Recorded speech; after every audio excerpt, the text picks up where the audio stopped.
Yeah, baby.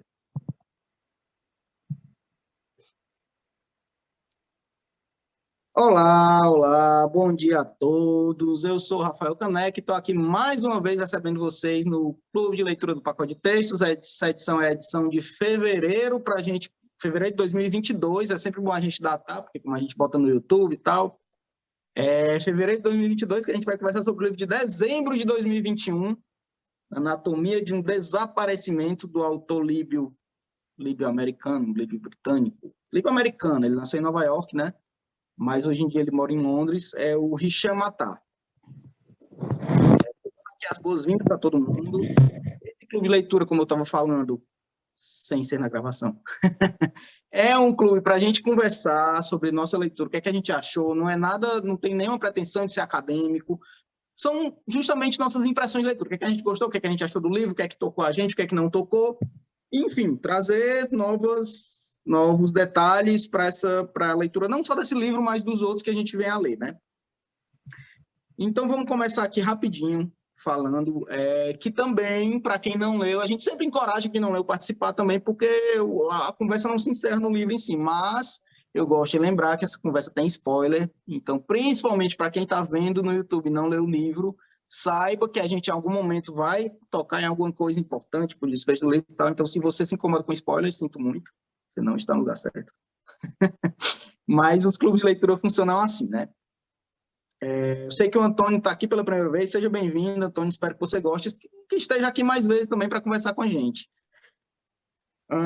Vamos lá, começando rapidinho para falar sobre o autor desse livro, que foi escolhido, é o Hisham Attar. Como eu já falei, ele é um autor líbio, descendente de líbios, né?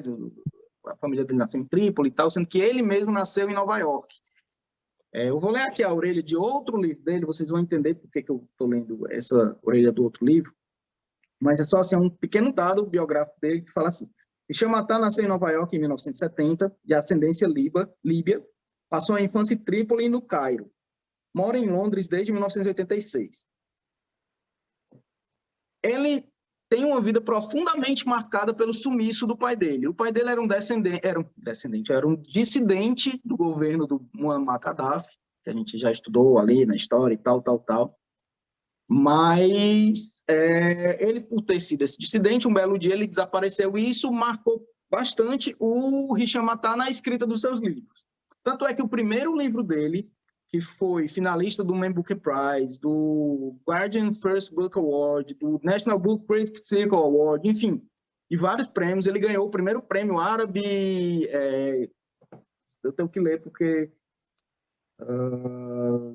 enfim, é um prêmio árabe aí dos livros. Ele acabou escrevendo muito sobre esse sumiço, esse desaparecimento do pai dele, né? O outro livro que eu tenho aqui dele também, muito bom, se chama No País dos Homens, lançado pela Companhia das Letras, também fala um pouco sobre essa questão política na Líbia e tal. E aqui eu vou ler só a sinopse desse outro livro para a gente depois entrar no nosso. Até para ver se instiga vocês a lerem também, conhecerem esse outro livro dele. Ele se chama, como eu falei, No País dos Homens, e ele tem uma citação aqui logo na capa do Coetzee, que é o escritor daquele A Espera dos Bárbaros. E ele fala assim: a história comovente de uma criança exposta cedo demais à crueldade da política líbia. E aí a sinopse do livro é: o menino Suleiman, de 9 anos, mora em Trípoli, a ensolarada capital da Líbia. Do telhado de casa, ele avista o Mediterrâneo. E na rua, durante as férias, ele joga minha terra, sua terra com os amigos. Mas alguma coisa estranha acontece naquele tórrido verão de 1979. Seu pai, que devia estar fora do país numa das frequentes viagens a negócios, é visto atravessando a rua de óculos escuros. A mãe, doente sempre que o pai parte, consome doses cada vez mais altas de um estranho remédio engarrafado. Integrantes do Comitê Revolucionário, que zelam pelo regime do ditador Muammar al-Gaddafi, começam a rondar a casa da família, e um vizinho é enforcado ao vivo na TV acusado de traição. Numa combinação inusitada de lirismo, ingenuidade e crueza, No País dos Homens conta a história de um regime opressor através dos olhos de um menino, que tenta salvar sua família de ameaças que ele mal consegue entender. Um garoto que precisa crescer rapidamente antes que sua infância fique presa num mundo feito de sussurros, incertezas e muita violência. Esse é o No País dos Homens, que foi o primeiro livro dele. O outro livro, que foi o que a gente escolheu para o pacote de texto, é esse Anatomia de um Desaparecimento. que a gente já vê, principalmente quem leu, que tem alguns traços semelhantes com esse no País dos Homens, né? Ele fala de um desaparecimento do pai, dessa questão política. No país, a anatomia do desaparecimento contra a história do Nuri. Nuri é um menino, no começo do livro, ele tem acho que 8 anos. 8 anos. E aí a mãe dele morre, e aí ele vai numa viagem com o pai dele, que ele sempre ia para essa viagem e tal, e nessa viagem ele conhece uma mulher 10 anos mais velha do que ele, e fica aquela paixãozinha de adolescente por essa mulher, sendo que a mulher acaba se tornando a madrasta dele. Se envolve com o pai dele e tal, eles se casam, e ele começa a desejar que o pai desapareça. Ele, meu Deus, meu pai é meu rival aqui, tal. Sendo que, de fato, um belo dia o pai dele desaparece. O pai dele era um dissidente do governo, aqui no caso é o governo egípcio, né? Ele é contrário ao governo, ele já tinha feito parte, aí agora ele está meio que do lado contrário. Então, esse livro ele ecoa muito daqueles golpes e contragolpes que teve durante todo o século XX, não só no mundo árabe, mas eu acho que no continente americano também. É bom a gente sempre lembrar que não é exclusivo dos países africanos, enfim. Mas o pai dele some e ele fica numa verdadeira tentativa de localizar o pai dele. E vai até o fim do livro nessa busca incessante, e o Nuri crescendo, vira um adulto e tal, e sempre buscando o pai dele, até que ele vai encaixando algumas peças no quebra-cabeça dessa busca, mas não consegue encontrar. Aí eu estou dando um grande spoiler. Mas não consegue encontrar o pai. Então, assim, esse livro ele tem muitas passagens assim, que me atraíram, e eu marquei, meu livro está todo marcado, então ele não está com os clipes, mas ele está marcado. Mas eu queria ouvir de vocês, o que é que vocês acharam, se tocou vocês da mesma forma que me tocou, ou enfim, se acharam um relato besta e tal, mas encorajo fortemente também que vocês leiam No País dos Homens, que também é bonito e é visto pelos olhos de uma criança mesmo. Ele é uma história toda contada pela criança, não tem esse crescimento, essa evolução como no Anatomia de um Desaparecimento. Se alguém quiser falar, se não, eu fico falando aqui, eu posso contar piada, acabou de chegar, Amanda. Segundo encontro, que ele chega exatamente na hora do encontro, pô. Sério, no mês passado foi a mesma coisa. Então, eu nem escuto. Tu pode repetir a pergunta, Rafa? Desculpa, que foi eu precisei abrir a porta. Eu quero só saber a impressão de vocês, se gostaram, se não gostaram, o que acharam. Tá, eu posso começar então, já que eu já comecei a falar, alguém se inscreveu. Vontade. Eu achava que ia ter muito mais gente aqui hoje. Geralmente tem mais gente nos encontros, né? Porque eu achei o livro tão bom. Assim, foi uma grata surpresa. Nunca tinha ouvido falar no autor. Nunca tinha lido. Aliás, já tinha lido algo para as bandas do assim. Mas o jeito como ele escreve. Tá certo. O jeito como ele escreve é muito bonito, né? Às vezes eu parava e eu me atinha a tipo alguma frase que era tão bonita que eu ficava ali assim um pouquinho. Eu me permitia não passar direto, né? Embora assim, não tenha nada muito abstrato do ponto de vista assim da história, é tudo muito concreto, né? Tudo que acontece, mas a maneira como ele escreve traz essa poesia, assim, né? Isso, tem esforço, né? Tem sensibilidade nas palavras de Hisham Attar. E aí eu vou procurar umas coisas aqui e depois eu compartilho, assim, já passo a palavra para quem quiser falar. Mas gostei muito, assim, e estou muito afim de escutar o que o pessoal achou. Eu acho duas coisas aqui. A primeira é quanto a não ter tanta gente, eu acho que foi pela mudança da data, né? Porque normalmente é no último sábado do mês, as pessoas devem estar programadas para o próximo, mas a gente ficou com medo por conta do carnaval, se ia ter, se não ia ter e tal, então por isso que a gente marcou, como a gente tem que marcar antes, né? E a segunda também é ressaltando a importância de um tradutor bom, né?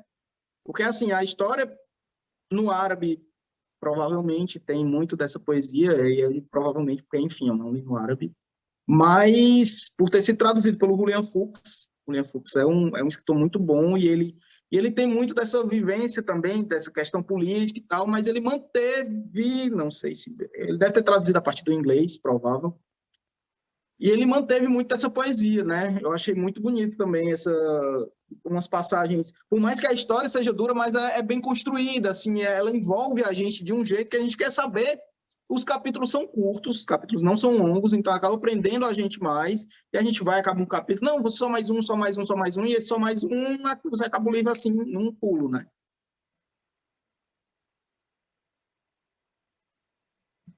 Mais alguém quer dar sua impressão? A gente quer passar? Exatamente, eu acabei o livro assim, num pulo. Eu comecei a ler atrasado um pouco, assim, atrasado em relação ao mês que foi enviado, né? Comecei a ler só no meio lá de janeiro. Aí eu li, assim, até a metade, mas aí depois a metade foi, assim, um dia só para terminar, porque a escrita dele é muito gostosa de ler. Essa poesia que a Amanda falou, não dá vontade de parar, né? Então eu achei... Também gostei muito do livro. No início ali, quando começou a se desenvolver o tema, eu falei, será que eu vou gostar disso? Porque essa coisa do enteado, gostar da madrasta, né? Uma coisa bem estranha, lembra incesto aí pra gente. Mas aí, não tem jeito, porque a escrita dele é muito gostosa, então não dá nem tempo de você parar para pensar em não ler, né? Então foi muito legal. Sobre o autor, eu não conhecia também. Os dois únicos livros de autores de origem árabe que eu li foram os do pacote aí, o Damas da Lua e esse. Não vi muitas semelhanças, né? O que é legal, ver uma variedade assim, não são do mesmo país também, esse Hicham Matar também, por ser um autor mais cidadão do mundo, provavelmente é bem diferente, né? Sobre a tradução, né? Você falou aí que é do Julian Fuchs. Quando eu vi o nome do Julian Fuchs, eu falei, eu não gosto daquela resistência dele, não. Não gosta? Não gostei, não. Mas, poxa, como tradutor, muito bom, realmente. O livro não tem erro de edição, né? Não tem, às vezes tem aqueles errinhos, esse aqui não tem nada, é muito fluido a leitura, dá a impressão que você está lendo que o autor escreveu mesmo. Por enquanto é isso, né? Eu não marquei nada, porque eu estava tão envolto assim na leitura que eu não queria nem parar para escrever ou marcar nada, não. Por Essa enquanto, questão duas coisas aí que tu falaste. Essa questão dos livros não serem parecidos, né? Nem o Damas da Lua não ser parecido com esse Anatomia de Desaparecimento. É justamente isso, né? Porque o pessoal gosta de botar tudo numa caixinha, assim, não, livro árabe, aí, eu não gosto de literatura árabe. Mas por quê? Você não leu uma coisa e não gosta daquela coisa que você leu, né? Mas tem outras, tem uma gama muito ampla de opções, até porque o mundo árabe é muito grande, né? Não dá para reduzir tudo num país só, numa literatura só. E quanto à questão eu estou querendo ouvir mais gente das primeiras impressões, mas eu já vou trazer também um ponto aqui, a questão do incesto, né? Que, assim, ficou claro que o menino seria filho da Naima, né? O Nur seria filho da Naima, isso ficou bastante claro. Mas não ficou claro se ele seria filho do pai mesmo. Porque no final, assim, para mim, ele pode ser filho do pai, assim, ok. Mas no final ele fala do Taleb, que o Taleb ficava sempre ali, o Taleb ligando, o Taleb preocupado, o Taleb... Então pode ser que o Taleb saiba de alguma coisa que ele, enfim, que aí ficou em aberto, né?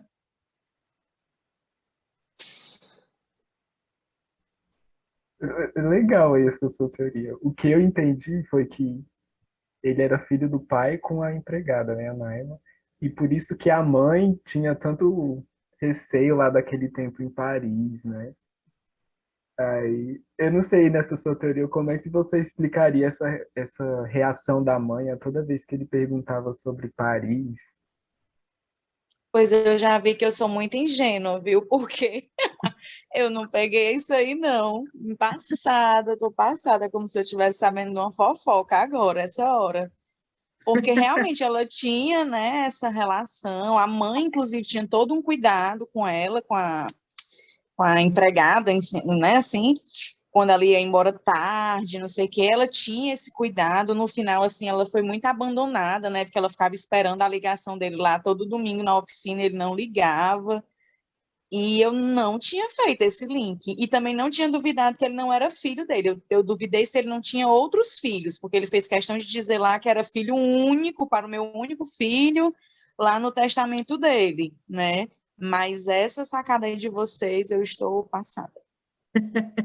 A do Taleb, eu confesso que me surgiu na segunda leitura, assim, essa teoria, e confesso que eu preciso de mais dados para confirmar essa suspeita. Mas o da Naima, eu acho que ficou mais claro, assim, durante a leitura, do que esse do Taleb.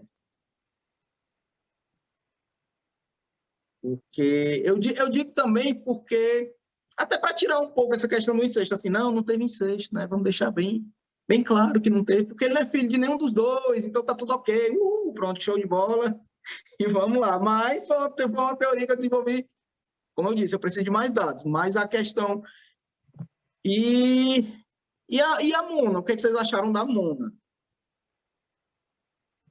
A Mona, ela é bem, assim, sugestiva, né? Ela parece ser legal, mas parece que não é, parece interesseira, parece que não é, você fica muito no, assim, no parece, mas não é, assim, você vai pensando, né, nas muitas possibilidades que ela pode trazer, assim, ao mesmo tempo que se aprofunda na vida dele, também não tem essa coisa toda quando ele é adulto, e ela meio que fica perdida também ali, né, do meio para o fim da história. No começo ele tem aquela visão bem infantil, né, da paixão que nutre por ela, e aí vai, é um ídolo mesmo para ele, né? E depois, a partir do momento que o pai desaparece, ele desconstrói um pouco essa figura dela, mas não desconstrói totalmente. É aquele negócio que sempre volta, né? Aquela paixão que sempre volta. Tanto é que no fim do livro, ele dá umas cutucadas nela e ela devolve, né? E ela dá umas cutucadas bem forte e ela devolve. Ou seja, é aquele relacionamento bem de paixão mesmo que você tem. Assim, que você fica cutucando só para receber de volta, só provocando e sendo provocado.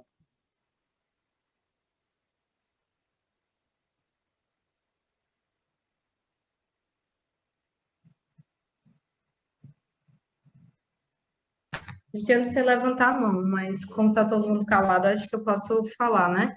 Eu vou só, antes de tu falar, Amanda, eu usei agora a Tá. tática que quem estava no último encontro viu o Tony falando. O Tony disse, ó, o Tony é o literatônio, ele disse, ó, eu sou professor e tal, e eu tenho uma tática que eu uso na sala de aula que tem hora que eu fico em silêncio mesmo, porque o silêncio incomoda. Aí vai acabar alguém falando. Foi exatamente o que eu fiz.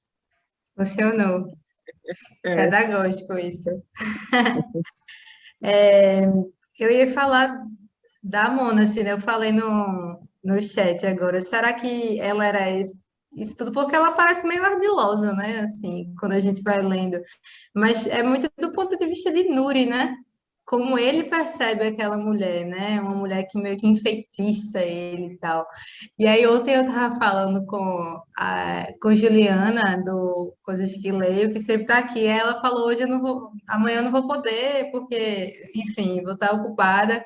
Aí ela fez assim, mas fala das personagens femininas, porque ele é meio machista com essas personagens femininas, né?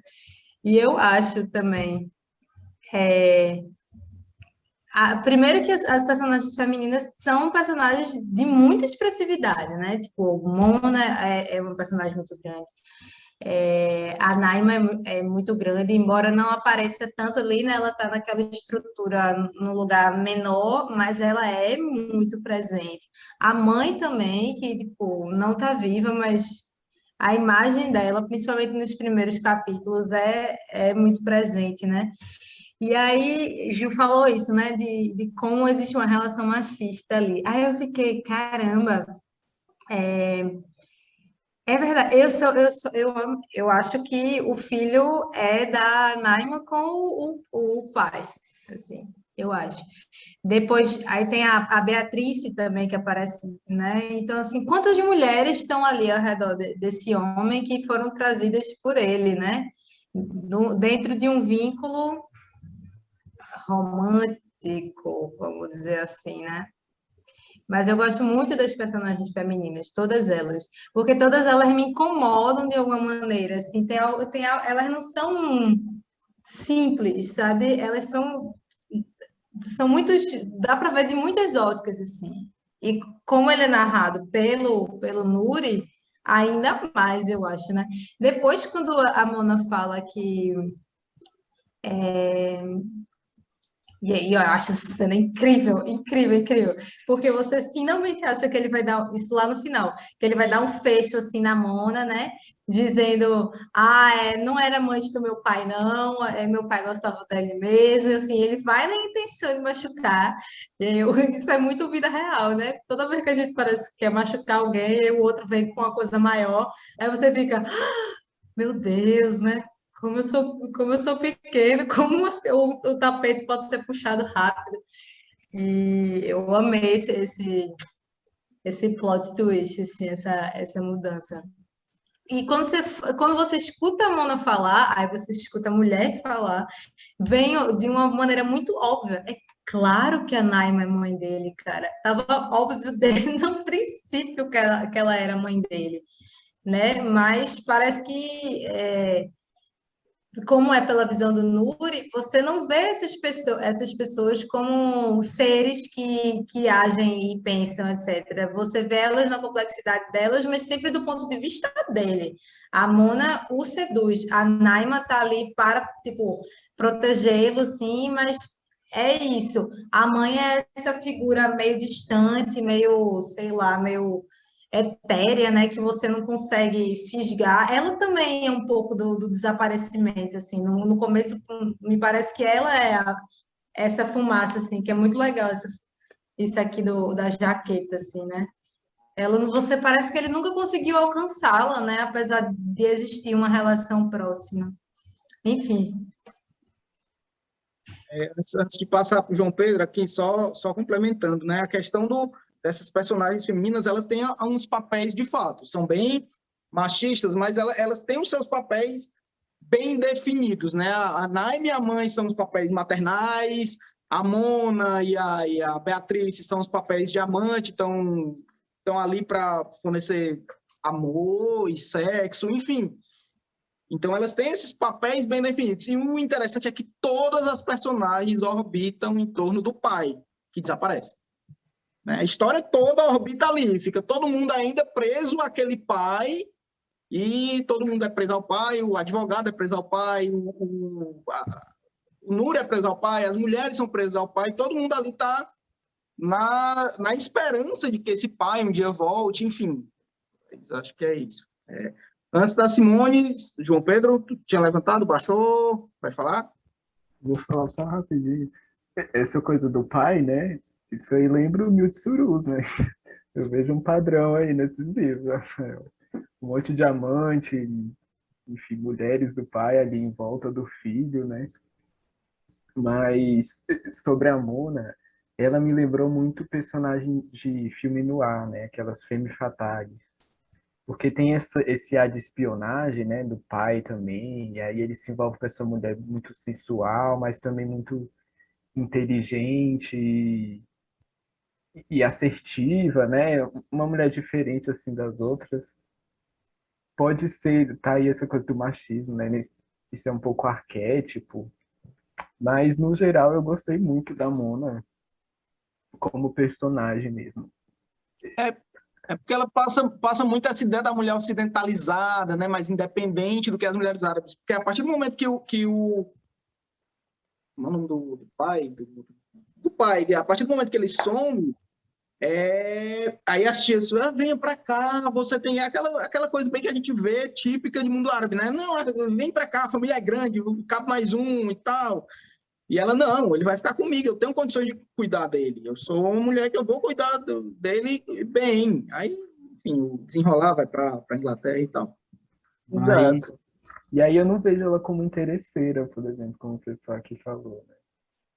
mas mais uma mulher mais livre, né, do que as mulheres do mundo árabe, mas que mesmo assim sabe falar árabe. Eu achei muito interessante, né? E a descrição dele é muito sensual. É porque, na Gostei. verdade, esse momento era um momento bem de transição, né? Do mundo árabe, assim, querendo sair um pouco daquele arcaico, daquele clássico, para uma modernização, uma ocidentalização. Então, ela está justamente ela tá nesse campo de intersecção entre o mundo ocidental e o mundo árabe, a Mona, né, que eu estou falando. Então, acho que é isso que ela traz também para a história. Simone?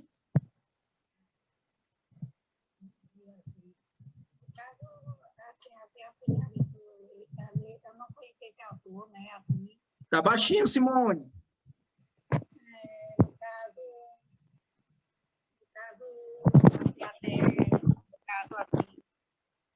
Deixa eu ver aqui. Deixa eu ver aqui.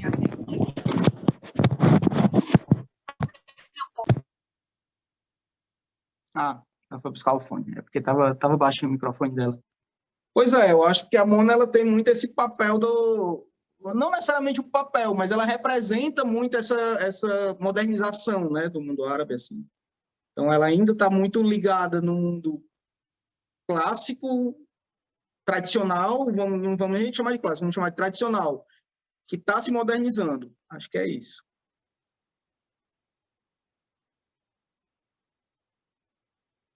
Está sem som. Vou liberar aí. Simone. Pronto. Bom dia. Pronto. Foi. Pronto, agora, né? Não, é o primeiro livro que eu leio desse, eu não conhecia ainda, né? E tirando até a sobrecapa, aparece mais a insinuação da Mona, né? Assim, que inclusive, assim, no início me lembrou até um outro livro, assim, que é o Elogio da Madrasta, do Lhosa, né? Que também fala um pouco assim, só que no livro do Lhosa vai as vias de fato, né? Assim, nesse assim fica só a insinuação, né? Aí gostei muito, tudo. É um tipo de literatura que eu até gosto, né? Assim, dessa assim, que a gente fica naquela expectativa do que vai acontecer, acaba não acontecendo, né? Mas é bem interessante. Assim, eu vou até procurar esse outro livro dele para ver se, assim, confirmar assim, o meu gosto assim, por esse autor, né? Só isso mesmo. Valeu, Simone. Eu acho que eu li Elogio da Madrasta já tem alguns anos. Não me lembro com maiores detalhes, não. Confesso. Amanda perguntando. Vocês tiveram a impressão de que ele voltaria? Amanda, no começo, sim. No começo, sim. Depois a gente vê a história. Não vai voltar. A gente sabe que essas pessoas não voltam. O regime, quando pega... Porque a gente não vai... Pelo menos eu, no começo, eu não. Como é que ele vai desenrolar? Será que vai ter um final feliz ou não? Mas a gente sabendo que é baseado em fatos reais, não, né? Mas se é um relato bem ligado à biografia do autor, uma coisa que relata esse sumiço, essas coisas que acontecem no mundo real, aí a gente vai se desprendendo também vai perdendo essa esperança, né? E o advogado, no começo, vocês achavam que ele estava metido, que ele sabia de alguma coisa? Eu Final, acho que ele sabe até demais, né? Porque a Beatriz, ela tinha uma vida com ele, né? Ela não era só embora amante, mas ela tinha uma vida, né? Eles já eram assim, é como se ele tivesse ali vidas paralelas. E o advogado sabia de tudo, né? Porque ela é prima dele, se eu não me engano. Então, acho que as relações entre eles se misturaram muito, né, pessoal e profissional. Mas, como eu não maldei nem a Naima, imagine maldar o advogado, né? Então, eu realmente também não achei que ele fosse assim, mas ele parece que não entrega tudo. Realmente, acho que ele sabe de muitos segredos, sabe de muita coisa, mas não abre o jogo. É porque eu comecei a ficar com o pé atrás, A partir do momento que ela fala, ó, eu quero falar com o jornalista, aí o Ed fala, por quê? Como assim, por quê? Mas o cara teve lá na cena, foi a primeira pessoa a chegar, tá perguntando por quê. Então eu vi que ele começou a ter alguma coisa de, eu sei alguma coisa, mas não quero falar.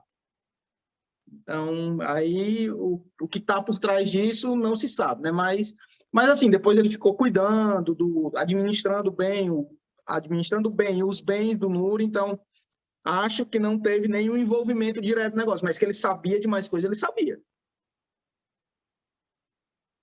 Sabia. Aí ele fala que ele tinha amantes. Mas é o normal, né? E a própria mulher dele sabia que ele tinha amantes. A mãe do Nuri, né? Ela era aquela mulher triste, depressiva, como o Nuri pinta, né? Mas ela era uma mulher triste, depressiva e tal, talvez ciente do marido que tinha, né? Que ele tinha essa vida dupla, mas essa vida dupla não era só em relação ao regime, também era uma vida dupla em relação à realidade conjugal, né? Para mim foi um pouco decepcionante saber que o pai tinha amantes. Porque eu esperava de que tudo aquilo era uma armação, né? Que o regime tinha armado aquela cena lá do jornal e tudo. Aí quando falou que realmente era aquilo, eu fiquei um pouco decepcionado com o pai, né? No começo você pensa mesmo que, não, essa mulher, ela foi ali plantada, é uma invenção e tal, foi forjado mesmo, mas depois, de fato, ela diz, não, éramos um casal mesmo. Aí quando você descobre que ele, assim, que eu acho, né, que ele é o pai e que transou com a empregada, você fala, nossa, piora as coisas muito mais, né? Não é só que ele transou com a empregada, ela tinha 13 anos no contexto. Então, Sim. isso torna as coisas muito piores, porque já seria escroto, tá? Ele ser casado, né, num relacionamento monogâmico e se envolver com essa figura, né? Até pela relação de poder que estava ali envolvida. Mas o fato dela ser criança, ter 13 anos na época, para mim é o que pesa mais. Total. Aí é muito, aí o negócio fica muito escroto, tá entendendo? Foi mal. Não, mas é isso mesmo. E por isso que eles levaram a Naima com eles, né? E aí não podiam mais se desvincular dela. E agora ela carregava o filho dele, enfim. O único filho que... Tá, isso levanta a possibilidade... levanta a gente concluir que provavelmente ele pode ter outros filhos. Mas também leva a gente a pensar que ela foi a única que deu um descendente para ele. A mulher não teve nem capacidade para isso, a mulher dele, entendeu? Que aí, às vezes, por isso que muitas vezes ele gostava de falar, ele é meu único filho. Ainda mais um filho homem, no mundo árabe machista como que ele vivia, né? Ele quem? Ele era infértil ou ela? O pai, e aí corrobora com aquilo que você falou. Se ele foi infértil, ele tinha várias amantes, ele não conseguia engravidar ninguém. Aí tem a Naima, que tem esse filho que eles assumem, de repente o pai ele, não é ele mesmo. Porque ele estava cachorrando aí na vida, né? Então a probabilidade dele engravidar alguém era muito grande. Principalmente com esse símbolo do que é um filho, né? Se quer um filho, né? Então não acho que ele desviaria disso tanto. Agora, o que eu sinto mais com ele, concordo, assim, João Pedro, é ruim, né, você perceber ali que a pessoa está indo para outros lugares. Quem garante, de fato, que essa depressão da mãe que levou a uma coisa que também fica em aberto, né? Foi um suicídio mesmo? Ela morreu em decorrência da depressão, assim, alguma coisa que aconteceu, que não necessariamente um suicídio, né? Enfim. Mas... o que mais me incomoda nele, e aí é uma coisa do mundo machista que a gente vive, isso poderia acontecer aqui no Brasil também, é que o desaparecimento dele, a ausência dele, acontece muito antes. Por mais presente que ele esteja na vida de Nuri, ele sempre é uma figura calada, é uma figura que não se comunica muito bem, assim, tipo, com o Nuri. É o que eu sinto mais, assim. E aí, quando ele desaparece, aí tem a frase do começo, né, que é a que tá, né, desse peso, né, tipo, às vezes a ausência do meu pai pesa tanto quanto uma criança sentada no meu peito. É todo o peso de uma infância em cima de você, tá entendendo? De uma vivência junto com aquela pessoa. Não parece nem que é só o desaparecimento em si, né? Parece que vem de antes a ausência. E é o que mais me incomoda naquele personagem ali, é isso. Sim. Eu estou tentando mandar aqui para vocês, já que falou da mãe e tal, da questão do suicídio, se foi suicídio, se não foi, mas eu estou tentando mandar para vocês. Tem uma hora que ele fala que quando ele foi para o museu lá em Londres, acho que era o National Gallery, sei lá, eles foram passar pela galeria lá que tinha um Turner, que era um pintor que ela gostava muito, tal, tal, tal. E ele fala expressamente no livro de um quadro do Turner, que é o Calais Pier, né? E aí eu estou botando aqui o link da foto para vocês verem como é uma coisa bem tormentosa, assim. É bonita, muito bonito o quadro, mas é uma coisa angustiante, é uma tempestade e tal. Então, quando eu li, eu procurei essa foto, é bonita, assim, o quadro, muito bonito. Para vocês verem como ela era uma mulher atormentada, né? Então, diz lá que ele era o pintor favorito dela e tal, e gostava desse quadro, enfim. Vou trazer aqui para vocês darem uma olhada. É a pura depressão aí, esse quadro. Exato. Quadro sombrio, né? Um quadro pesado, carregado. Eu achei bem legais as Passa referências. muita angústia, né? O desespero, assim, a angústia, né? Talvez ela se encontrasse naquilo. Sim, sim.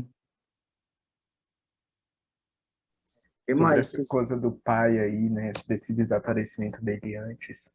Isso aí foi o que mais me pegou no livro todo, assim. Toda vez que ele descobria alguma coisa do pai dele, da relação do pai dele com ele, que ele não sabia, era uma coisa tão frustrante, assim. Cara, por que esse homem não falou isso pro filho, né? Quando ele fala que casou com a Mona só porque o Nuri gostava muito da Mona. É uma coisa tão... Isso, assim, meio que explodiu minha cabeça. Eu falei, caramba... E coitado do Nuri, né, que tem que lidar com isso quando o pai já desapareceu. E aí Mas... Pode falar. Desculpa. Quando ele encontra a amante, né, a Beatriz, e ela fala que o pai dele falava dele para ela, é uma coisa tão... Vai apertando, assim, o peito, né? Tipo, caramba, como é que esse pai sentia isso tudo e não falava pro filho, mas falava pra amante? Dá uma raiva, né? E ele muito frio, né? Aquela cena até do barco, que ele vai pentear o cabelo dela e ela tá com a toalha, acho que só da cintura para baixo. E ele entra, né? O pai dele entra, vê eles naquela situação e age nem aí, né? Nem aí, porque ele era uma criança, ela é uma mulher, muito frio, né? Muito distante. É muita verdade, é muita tensão sexual. Você fica, meu Deus, o senhor não vai falar nada com essa criança, vai ficar agindo com essa naturalidade. E ainda falando da Mona, né? Todas as coisas dela, eu achei também muito interessante o desespero dela, né? Quando eu acho que ela foi a personagem que mais se desesperou com o sumiço dele, porque ela queria falar com autoridades, queria chamar a atenção da mídia, ela queria mover céus e terras, né, para dar conta desse homem. E até que ponto, né, para a gente que achou ela interesseira, era realmente o interesse ou havia sentimento? Porque ela ficou muito abalada, né, nos telefonemas, falando com os amigos, perturbando esse advogado, era uma loucura. É tudo como foi dito aqui, é tudo na visão do Nuri, né? Esse desespero dela, né? Porque o Nuri estava desesperado também, porque Isso. ele viu na hora ela lendo a notícia no jornal, né? Tipo, a notícia no jornal, casal, não sei o que, não sei o que, ela provavelmente deve ter pensado, puta que pariu, fudeu, né? todo perdão da expressão bem culta e bem... Mas a expressão é o que todo mundo pensaria, né? Como assim? Aí o mundo se descortina, mas a questão do... Só voltando um pouquinho também ao que foi levantado aqui, da questão dele não contar para o filho, né, as coisas. Mas eu acho, muitas vezes, muitas, eu vou falar uma estatística jogando bem números à toa, mas vamos botar 90% dos casos, os pais não conversam essas coisas com os filhos, né? E ele casou com a Mona para arranjar uma mãe para o filho. Não necessariamente ele gostava dela, mas era uma mãe que ele achou que seria uma mãe adequada para o filho dele. E foi. E manteve a vida dele extraconjugal do jeito que sempre foi. Não necessariamente ele precisaria gostar da Mona. Para ele, para esse papel de mãe, ele estava em busca de uma mãe para o filho dele. Então, ela se adequava àquele papel. Então, beleza, vamos aqui ser práticos, vou me casar com Mona para ela ser uma mãe boa para o meu filho e vou continuar tendo relacionamentos com outras mulheres. E isso é muito comum. Gente que mantém, inclusive, casamentos e tal, por causa dos filhos. Hoje em dia, isso acontece. Então, assim, não me surpreendeu muito, sabe?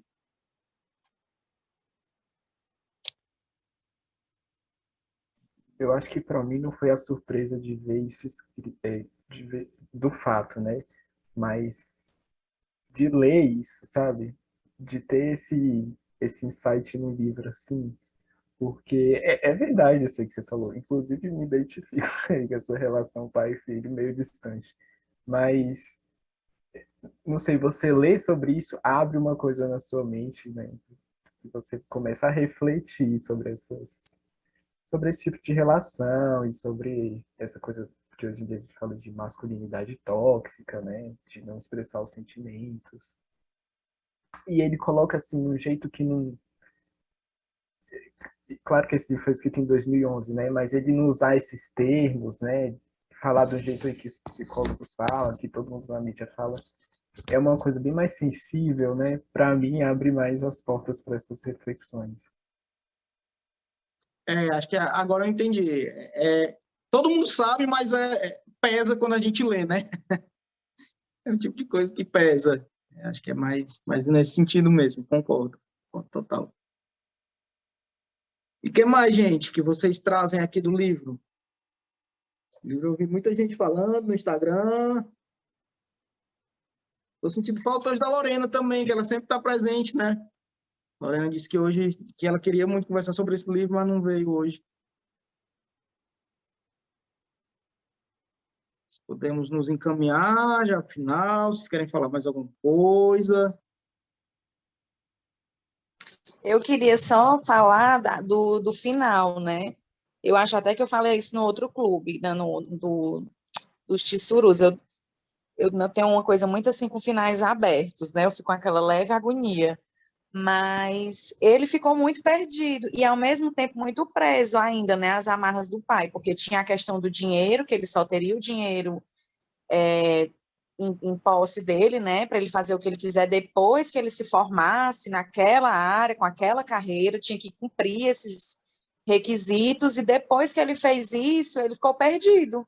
Embora ele foi ali buscar uma coisa que ele quisesse, ele, não sei, ficou nessa incerteza, nessa angústia, porque o pai sumiu, não tinha certeza da morte, não tinha informações, não tinha nada, mas você vê ele muito perdido, né? Assim, eu sentia assim, como se ele fosse ficar vagando, assim, o que é que este homem vai fazer, né? Como é que vai ser a vida dele? Ainda mais porque as relações com as mulheres são bem complicadas, bem tensas. Me doeu muito, assim, eu não esqueço a questão da Naima, sabe? Eu acho que é porque eu li os 3 últimos livros, que foi o dos Tissurus, esse do Anatomia e o antes desse, eu li todos no mês de janeiro, então acho que eu até li bem rápido. Mas eu acho que eu deixei passar essa parte da Naima, porque, como a Amanda falou, deve estar muito claro lá, e às vezes você está lendo e se perde no pensamento, uma coisa eu acho que eu deixei passar. Mas me doeu muito, principalmente agora, sabendo isso, porque aquela cena dela ficar indo para a oficina, Quando ele volta lá para o apartamento também, né, que acho que é o porteiro e o filho do porteiro ficam super felizes, aí vão chamar ela arruma a casa, ela faz comida, faz tudo, e ele nem aí. Acho que independente, eu não sei se ele sabe que ela é mãe, que eu não sabia, nem eu sabia, né, não sei nem se ele sabe que ela é a mãe dele, mas, assim, eu fiquei com um sentimento de muita ingratidão, mesmo que ele não soubesse, eu achei que com ela ele foi muito escroto, né? Porque da Beatriz ele exigia, queria saber, com a Mona ficava mesmo essas rusgas, essas coisas, mas a Naima era uma pessoa que ele tinha uma boa relação, né? Ele dividia, partilhava coisas com ela, e eu achei que ele foi muito ingrato mesmo com ela, né? Em todas as oportunidades que ele teve, não há retribuição nenhuma, nem para fingir, nem para forçar assim, um sentimento, ele nada.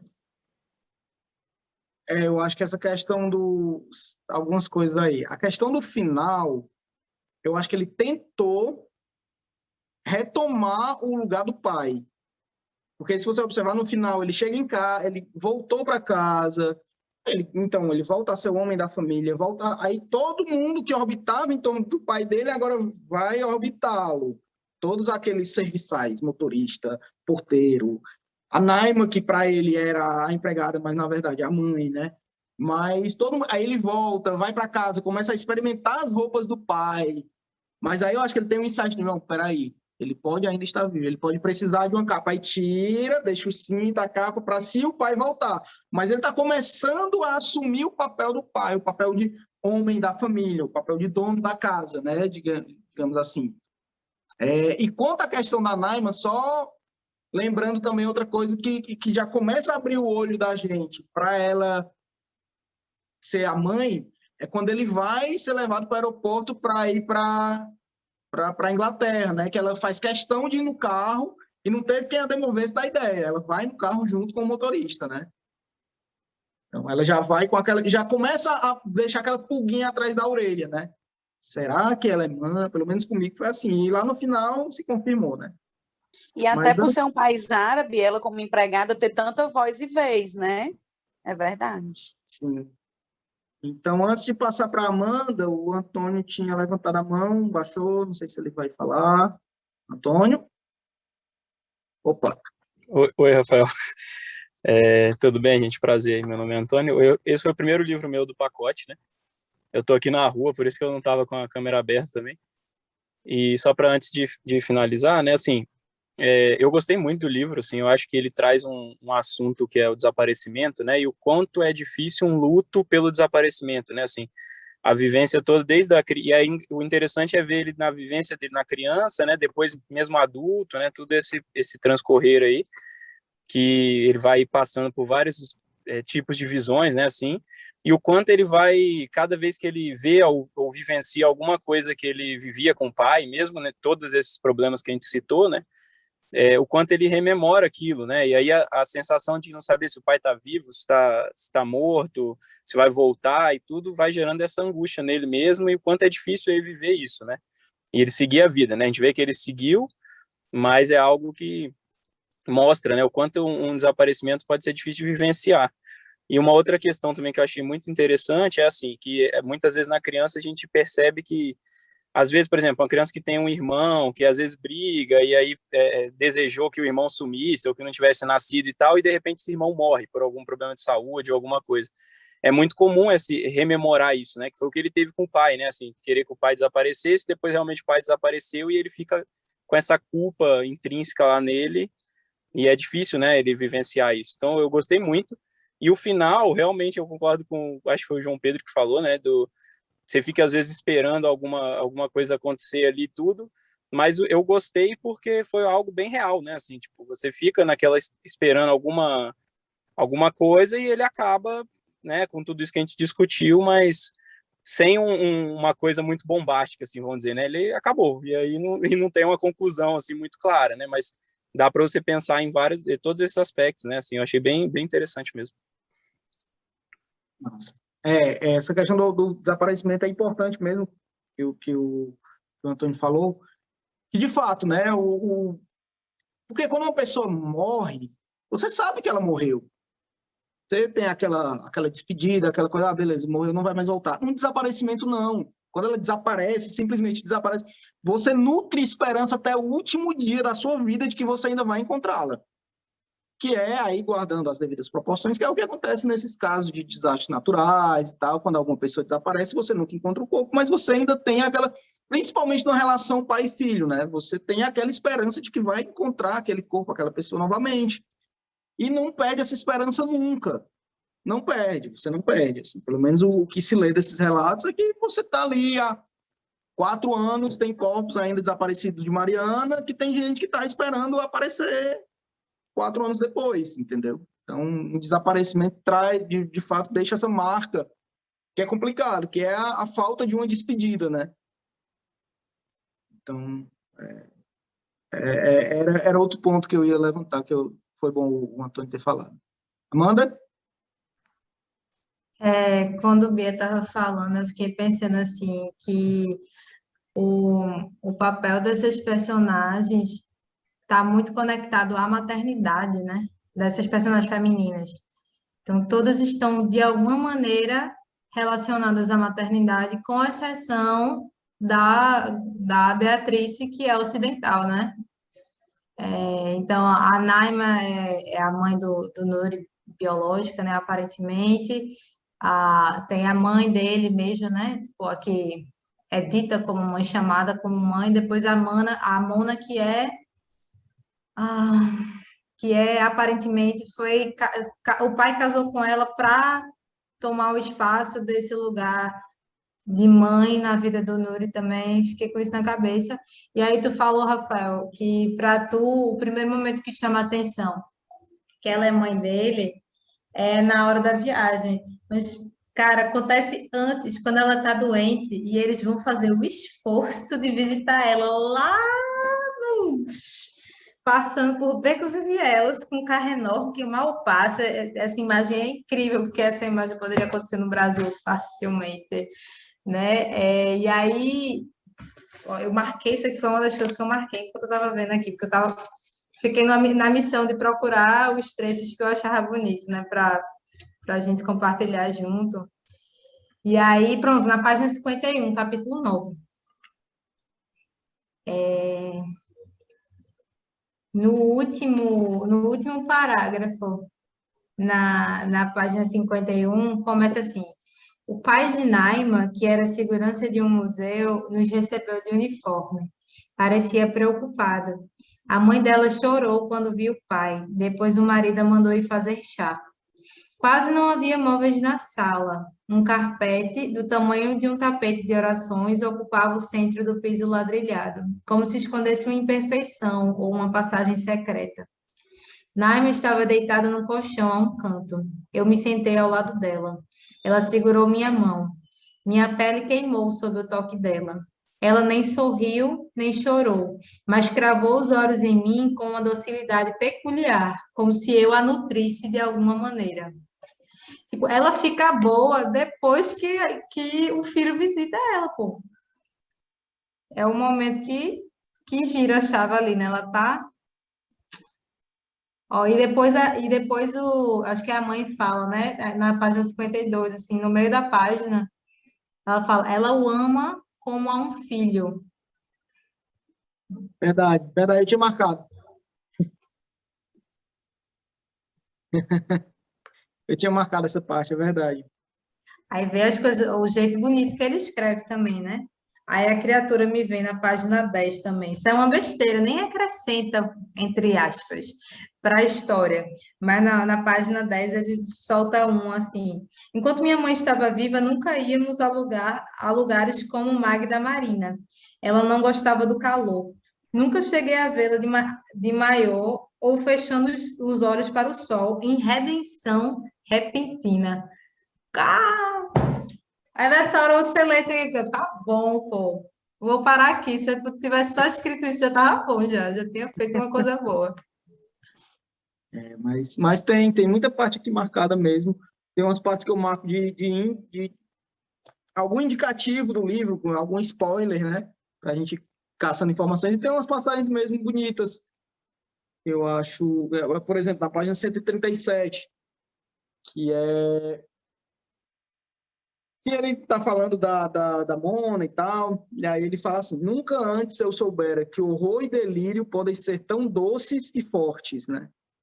Ele fala Eu também marquei essa parte.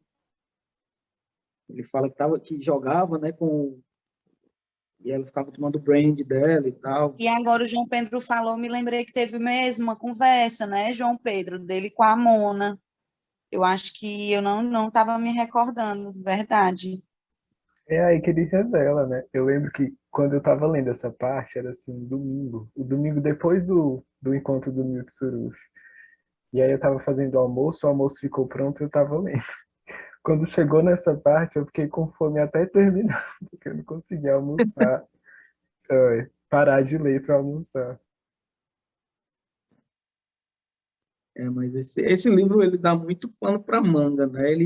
É porque ele traz tanta discussão, assim, traz essa questão do desaparecimento, traz a questão do incesto, traz a questão de uma pessoa mais nova se envolver com uma pessoa mais velha, tanto homem e mulher como mulher com homem, porque o menino é 14 anos mais novo que a Mona, e ela é 15 anos mais nova do que o pai, ou seja, o menino é 30 anos mais novo que o pai, quase, né? E aí tem a questão também dos relacionamentos fora do casamento, enfim, eu acho que tem as questões políticas, tem a questão da pedofilia, né, que é o pai se relacionando com a Naima quando ela tinha 13 anos. Então, assim, eu acho que tem E, muita de certo coisa. modo, a Mona também se relacionando com ele, né? Rola um beijo ali, né? A Mônica com ele, Rola exato. uma coisa Não esquisita ali, só né? beijo, né? Eles Não é dormem só beijo que juntos, rola, né? não. É, Vocês acham que é porque tem a imagem da cama desforrada, né? Eles dormem juntos, mas vocês acham Não, que rola mais? mas ele fala Putz, que meu Deus, faz muito sentido, porque depois ele fica Eu não falando que toda duvido de relação nada. sexual que ele tem, ele lembra dela.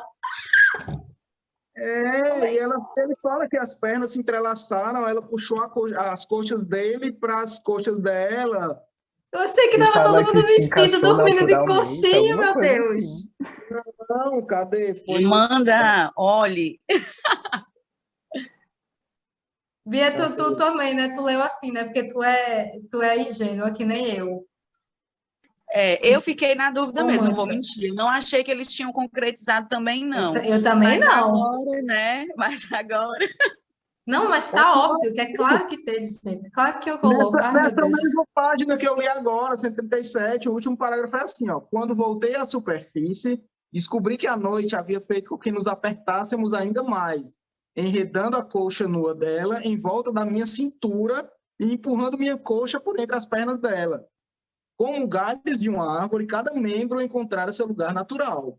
E, embora a vergonha fosse intensa, permanecia distante. Eu me aproximei mais dela e ela se moveu comigo. É Rolou. óbvio. Rolou. É óbvio. Bom demais. E isso ficou marcado na mente dele para sempre, né? Tanto é que por isso que no outro dia ele foi lá e buscou um 69 com ela. Ele foi lá e tentou, e tanto é que foi no outro dia que a Mona falou: olha, é o seguinte, você resolver a situação, você vai voltar para o seu lugar, eu vou voltar para o meu, porque não vai dar certo assim, não. Agora eu estou vendo só as engrenagens rodando na cabeça da Amanda aqui. É que nem eu no começo, quando descobri da Naima. E a Naima Mas também fica com raiva, né? Porque a Naima percebe que eles dormiram. Isso.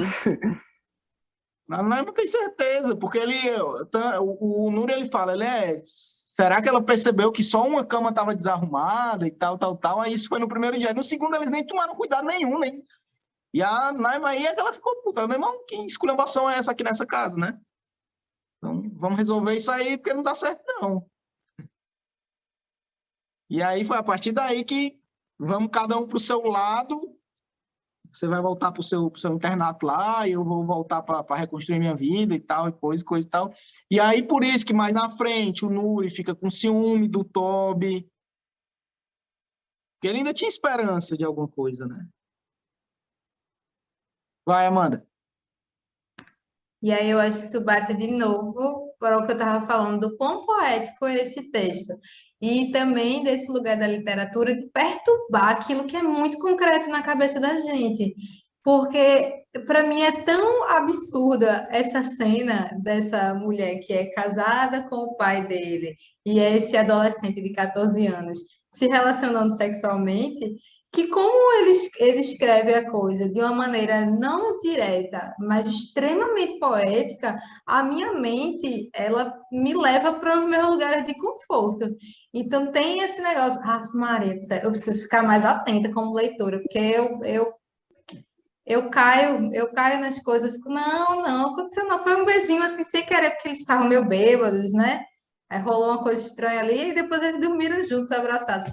Claro que não. Cada membro se encontrou, ou encontrou seu lugar natural. Pelo amor de Deus, gente. Que burrice. É muita ingenuidade. Mas lindo, né? Esse parágrafo é lindo demais. É Como a coisa muito. acontece, ele não fala nada, cara, de maneira explícita. E tudo acontece ali. É muito óbvio que acontece, embora não seja. Aff, arrasou. Muito bom, muito bom.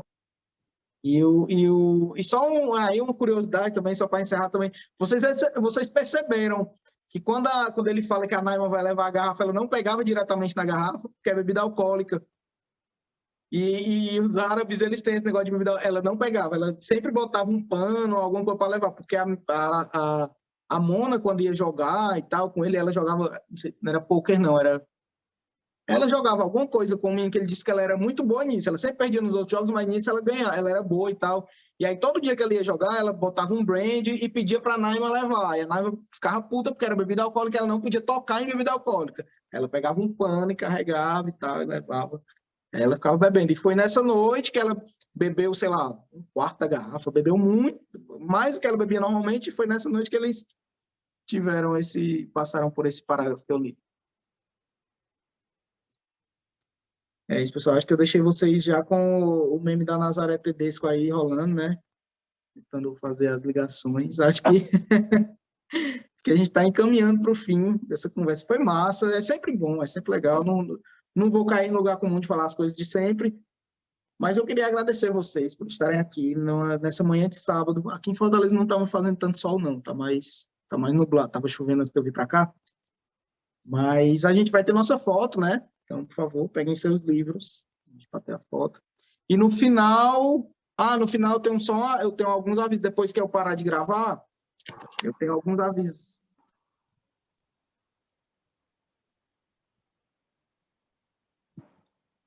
Todo mundo, tá, então, ficou, pronto. É isso, pessoal, até o próximo encontro. Vocês têm alguma outra coisa para falar? Eu estou cortando aqui, mas se tiver alguma coisa para encerrar, a gente, né? Oi, Amanda, mulher. Eu não apareci muito porque eu tô com muita dor de cabeça. Aí eu tô mais aqui quietinha, embora eu falei, né? Aí eu a cara inchada de dor de cabeça. Mas foi ótimo mesmo. Obrigado mais uma vez a todo mundo. Vou encerrar aqui a gravação, tá? Mas eu tenho alguns recados. Próximo encontro, dia 26 de março de 2022, lembrando que vai para o YouTube, sobre a Sonata Kreutzer, o livro de janeiro, tá? Obrigado, pessoal, e até o próximo. Como é que eu paro de gravar este negócio? Recording.